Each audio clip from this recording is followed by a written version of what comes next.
काश कहीं ऐसा होता कि दो दिल होते सीने में, ऐ काश कहीं ऐसा होता कि दो दिल होते सीने में, एक टूट भी जाता इश्क में तो, एक टूट भी जाता इश्क में तो, तकलीफ ना होती जीने में, तकलीफ ना होती जीने में, है काश कहीं ऐसा होता कि दो दिल होते सीने में।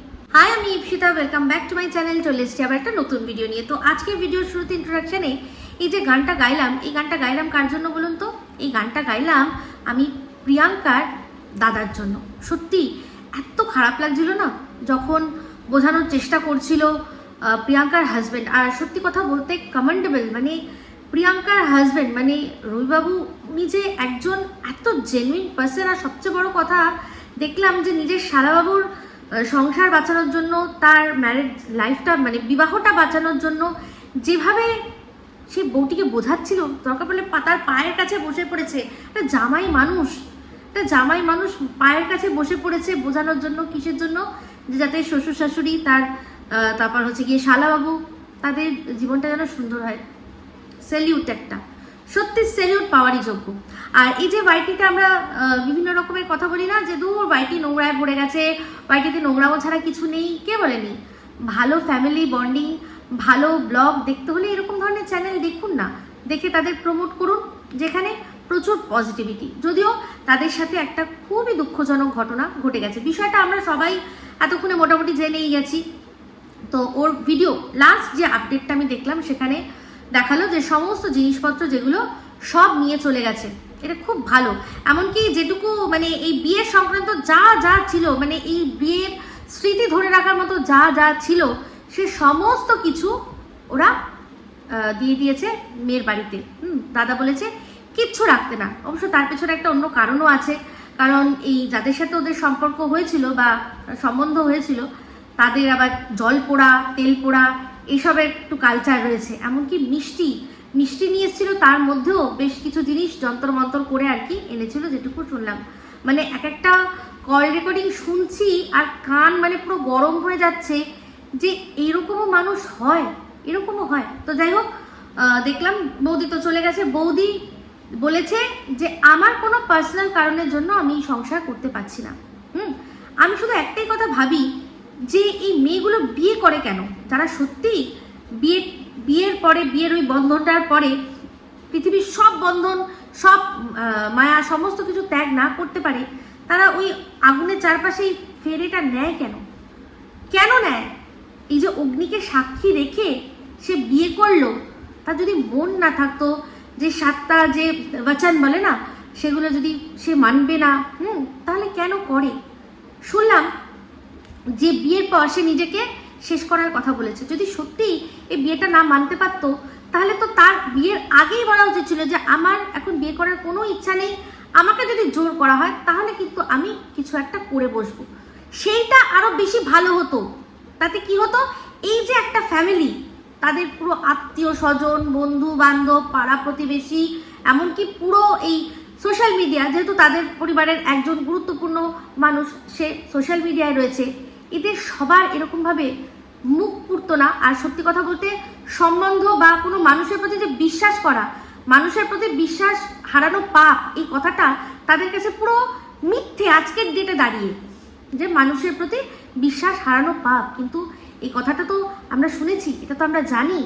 তো সেক্ষেত্রে বলছি যে তখনই কিন্তু তার বাবা মায়েরও সাথে বিদ্রোহ করা উচিত ছিল। যেই বিদ্রোহটা এই মেয়েটি বিয়ের পর তার শ্বশুর বাড়িতে করেছে, সেই বিদ্রোহটাই তার বিয়ের আগে করা উচিত ছিল বাবা মায়ের বিরুদ্ধে। হতেই পারে সে অন্য কাউকে ভালোবাসে, হতেই পারে সে এই ছেলেটিকে ভালোবাসে না। একটা জিনিস শুনলাম, 5টা মাস ধরে এরা কথাবার্তা বলেছে। এই যে গানটা এই ছেলেটির জন্য আমি গাইলাম, এই জন্য ও তো মনে মনে নানান রকমের রঙিন রঙিন স্বপ্ন দেখে নিয়েছে, ও তো ভালোবেসে ফেলেছে, কারণ ওর লাইফে তো আর কেউ নেই। ও ও তো যাকে আর কি বাড়ির লোকরা দেখে দিচ্ছে তাকেই তার মনে পুরো জায়গাটা দিয়ে দিয়েছে। তাহলে ওর তো প্রথম ভালোবাসা এই মেয়েটিই থেকে যাবে সারা জীবনের জন্য। ও তো হয়তো প্রথম দেখেই ভালো লেগে গেছিল, হ্যাঁ, বা কিছুভাবে ভালো তো লেগেছে, পাঁচটা মাস ধরে তারা কথা বলেছে একে অপরের সাথে। তো সেক্ষেত্রে মেয়েটি ভালোবাসুক না বাসুক, ছেলেটি তো ভালোবেসে ফেলেছিল। তো সেই জন্যই আজকে এই গানটা ওকে ডেডিকেট করলাম, যে দুটো যদি দিল থাকতো, দুটো যদি মন থাকতো, তাহলে মনে হয় খুব ভালো হতো। তাহলে কি হতো বলুন তো, একটা যদি ভালোবাসায় ভেঙেও যেত, তাহলে আরেকটা দিয়ে অন্তত আমরা বাঁচতে তো পারতাম, সেটা তো আমাদের জীবনের জন্য কাজে লাগতো। এই গানটা সত্যি না, অ্যাকচুয়ালি গানটা কিন্তু সত্যি আমি বলছি খুব প্র্যাকটিক্যাল। আমাদের দুটো ফুসফুস আছে, তো দুটো ফুসফুসের জায়গায় মানে দুটো যদি হৃৎপিণ্ড দিত ভালো হতো, একটা দিয়ে ভালোবাসতাম আর একটা দিয়ে বাঁচতাম, এরকম, তাই না? যাই হোক, যারা সত্যিকারে ভালোবাসা পায়, আমি সত্যি বলছি, আমি যত দেখছি আমি তত ভাবছি যে সত্যিকারে যারা বাসা পায় তারা যে সত্যি কতটা লাকি। এই যে গানটা, আরেকটা গানও মনে পড়ে যায়, হর কিসি কো নেহি মিলতা, হর কিসি কো নেহি মিলতা यहाँ प्यार जिंदगी में, खुश नसीब है वो जिनको है मिली ये बहार जिंदगी में, हर किसी को नहीं मिलता यहाँ प्यार जिंदगी में। সত্যি কথা, খুশ নসিব যারা সত্যিকারের ভালোবাসা পেয়েছে, আর বদনসিব তারা যারা কিনা সেই ভালোবাসা পেয়েও হারিয়েছে। আজকে আমি একটা কথা সবসময় শুনেছি যে তুমি যাকে ভালোবাসো তার সাথে ঘুরে বেড়াও, সব কিছু করো, কিন্তু বিয়ে তাকেই করো যে তোমায় ভালোবাসে। আর যদি দুজনের মানে একদম একেবারে ও যেরকম ভালোবাসে সেও সেরকম ভালোবাসে, সে তো রাজ্যটক, সেরকম আছে প্রচুর। কিন্তু যদি সেরকম কেউ না পাওয়া যায়, তাহলে সেক্ষেত্রে এটাই করা উচিত যে আমি যাকে ভালোবাসছি সেটা ঠিক আছে, কিন্তু যে আমাকে ভালোবাসছে তার সাথে যদি আমি থাকি তাহলেও কিন্তু আমার জীবনটা খুব সুন্দর হবে, কারণ সে আমাকে ভালোবাসে, সে আমাকে সবসময় ভালো রাখবে। আজকে জানি না মেয়েটির জীবনে কেউ আছে কিনা, একটা ওপেন সূত্রের খবর আপনাদের সামনে শেয়ার করছি। একজন কমেন্টে লিখেছেন যে এক দিদির নাম, যে দিদির নাম বারবার করে উঠে আসছে, যিনি কিনা ঘটকালি করেছেন, তারই আর কি ঘরের লোকের সাথে আর কি ঘরের মানে তারই ছেলের সাথে নাকি এর কোনো ব্যাপার রয়েছে, এরকম বলছে। তো এবার জানি না এই দিদি হোক বা যে কোনো দিদি হোক, কোনো না কোনো কারোর সাথে কিছু না কিছু হয়েছে আছে, সেই জন্যই ও বলতে পারছে না কিছু। শুধু দেখছিলাম যখনই ওকে বোঝানো হচ্ছে কিছু করছে, সারাক্ষণ শুধু এরকম করে সারাক্ষণ খুঁটছে, মানে মনে হচ্ছে যে এই যে হাতের যে মেহেন্দিটা, বিয়ের যে মেহেন্দিটা লেগেছে, এটা কত তাড়াতাড়ি খুঁটে আমি বার করতে পারবো। পড়েছিলেই কেন ওই মেয়েটি, আমি জানি আমার ভিডিও দেখবে না, কিন্তু ওই মেয়েটির মতো যারা দুবিধায় ভুগছেন তাদের মধ্যে যদি কেউ আমায় দেখেন, তাহলে তাদের জন্য বলবো যে যদি আন্দোলন করতে হয়, বিয়ের কোনো মানুষের জীবন নষ্ট করার আগেই আন্দোলনটা করো। আজকে এই মেয়েটির জীবনেও কিন্তু শুনলাম নাকি আগেও একটা কোনো কেস হয়েছে, সেটা শিওর জানি না, শুনলাম যেটুকু বুঝলাম প্রিয়াঙ্কা মানে এটাই মিন করছে যে এর আগেও নাকি কারোর সাথে বিয়ে হয়েছে। আবার শুনছি নাকি সেক্ষেত্রেও সে বলেছিল যে ভালো না এটা, এরকম একটা কল রেকর্ডিং মেয়েটির মা নিজেই বলেছে মেয়েটিকে যে ওইটার ক্ষেত্রেও তো তুই বলেছিলি ভালো না।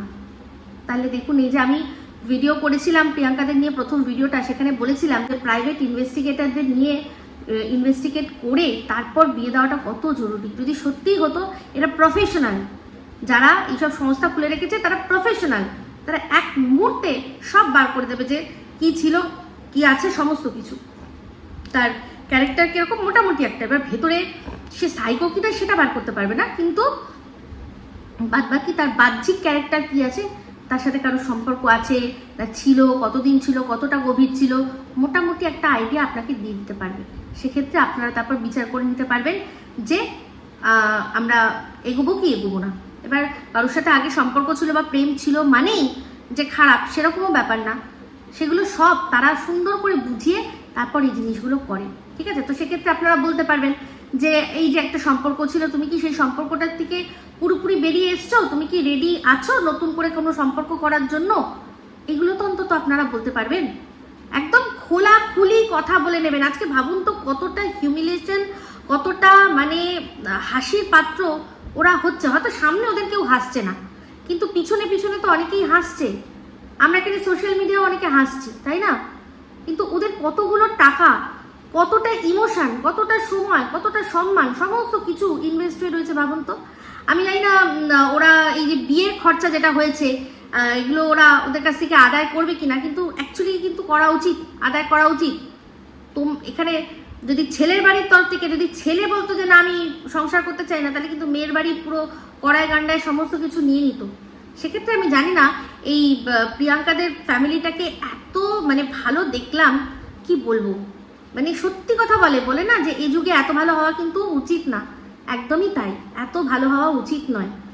তো যাই হোক, ওদের ব্লগ দেখলাম, যেটা লেটেস্ট ব্লগ, যেখান থেকেই সব জানতে পারলাম যে এখন পুরো বিষয়টাই আইনের মারফতে হচ্ছে। আর আমি বলবো যে প্রিয়াঙ্কা ভীষণ ভালো কাজ করেছে, যে পুরো বিষয়টা ও একদম মানে যেটাকে বলে রেকর্ড করে রেখেছে, খুব ভালো কাজ করেছে। এটা একটা দৃষ্টান্তমূলক ঘটনা, প্রত্যেকটা মানুষ যারা যারা দেখবে তারা তাদের চোখে এটা পড়লে খুব ভালো হবে। আমি তো বলবো যত পারেন আপনারা শেয়ার করুন এই বিষয়টা, যাতে মানে যে কোনো ফ্যামিলি, তারা ছেলে হোক বা মেয়ে, তাদের সম্বন্ধ করে বিয়ে করার আগে 10 বার ভাবে। আর এই যারা ঘটকালি করে তাদেরকে তাদের কথা বিশ্বাস করতেও 10 বার যাতে ভাবে। যদি যোগাযোগ করিয়েও দেয়, তারা যেন নিজেরা নিজেদের মতো করে ইনভেস্টিগেট করে তারপর গিয়ে বিয়ের সানাই বাজায়। তো যাই হোক, ছেলেটাকে দেখে খুব খারাপ লাগছিল, মানে অত্যন্ত, বলে না এই যে আজকালকার মেয়েরা সব কি চায় জানেন তো, একটা ওয়ার্ড আছে এফ দিয়ে বয়, এফ বয় চাই সব, মানে এরকম পুরো মিমস বানানো হয় যে এফ বয় মানে হেব্বি সে, সখ্ত লন্ডা, এরকম ধরনের ওয়ার্ড আছে জানেন। এইসব তারা খুব ভালো, তারা খুব কুল, 10টা মেয়ে নাচাচ্ছে, হেব্বি ড্রেস পরছে, কাটনো একদম এই স্পাইক করা চুল, বাইক নিয়ে হুর হুর করছে। এই ছেলেটি তো সেরকম নয়, একদম সাধারণ সাধারণ। যখন দেখছিলাম একটা কল রেকর্ডিং না, ওটা প্রিয়াঙ্কাই লুকিয়ে লুকিয়ে আর কি করছিল, ভিডিও করছিল, সেখানে ওই যে দিদি আছে সে বোঝাচ্ছিল যে এই ছেলেটি একদম নর্মাল থাকে, তুই নিজের মতো করে সুন্দর করে একদম ওকে ড্যাশি বুশি সাজিয়ে নিবি, ওই ড্যাশি বুশি সাজিয়ে নিবি তুই, এরকম বলছিল। এই রবনে বানা দিয়ে জড়ি মনে আছে যে মানে অ্যাকচুয়ালি যে সে কতটা আর কি, মানে শাহরুখ খানের আসল যে ক্যারেক্টার, সে কত নম্র ভদ্র, কিন্তু বউয়ের জন্য সে কি করলো না এরকম স্টাইলিশ করলো। বউ বুঝলো তারপর পরবর্তীকালে যে এই ড্যাশি বুশি সেটা তো ঠিকই আছে, কিন্তু আসল যে মানুষটা আমাকে ভালোবাসে, যে আমার সমস্ত কিছু আমার জন্য, আমার ইচ্ছার জন্য সমস্ত কিছু সে ত্যাগ করে দিচ্ছে, তাকে তাকে আমি কি করে ছেড়ে যাব। এই যে খুব সুন্দর কিন্তু একটা মেসেজ ছিল সিনেমাটার মধ্যে। তো যাই হোক, সেটা সবারই যারা বিয়ে হয়ে গেছে তারাও কিন্তু মাথায় রাখবেন, চিন্তা করবেন যে বিয়ে যখন করেছেন, অগ্নি ফেরা যখন নিয়েছেন, তার উপর একটা বাচ্চা যখন হয়ে যাবে, তখন কিন্তু সব কিছুকে মাথায় রেখে তারপর কাজ করতে হবে। তো যাই হোক, এরা খুব ভালো ডিসিশন নিয়েছে যে এই ঘটনাটাকে আমি আমার ভিডিওর মধ্যে বলেইছিলাম যে এটাকে একদম আর বাড়িও না, একে যদি মানিয়ে গুছিয়ে নিয়েও আসো, তাহলে কিন্তু পরবর্তীকালে তোমার মা, তোমার বাবা, তোমার দাদা, আরো ভাই টাই, তোমরা সব সমেত তোমরা কিন্তু বিশাল জায়গায় ফাঁসবে, বিশাল কেসে ফাঁসবে। তো ওরা এই জিনিসটা বুঝেছে, সবাই সুবুদ্ধি দিয়েছে, ওরা কিন্তু সেই সুবুদ্ধিটা নিয়েছে আর নিয়ে একদম তাকে পাঠিয়ে দিয়েছে তার সমস্ত জিনিসপত্র সহকারে। এবার আরামসে খুব শীঘ্রই ওদের মধ্যে ডিভোর্স হয়ে যাবে। তো এবার তো বলবো, যদি অবশ্যই দাদার কি দোষ আছে, দাদার কোনোই দোষ নেই, দাদার মনটা ভেঙে গেছে। তো সেই রকম এবার যখন যদি আবারও দাদার বিয়ে দিতে হয়, তখন কিন্তু প্লিজ সব দিক বিচার করে তারপরেই বিয়ে দিও, তারা কিছু দিও না। দেখলে তো এই যে তারা মনে হয় তাড়াহুড়ো 5 মাস মাত্র মিশেছে, তার মানে 5 মাসই কথা হয়েছে, 5 মাসের আলাপেই বিয়ে হয়েছে, তাই না?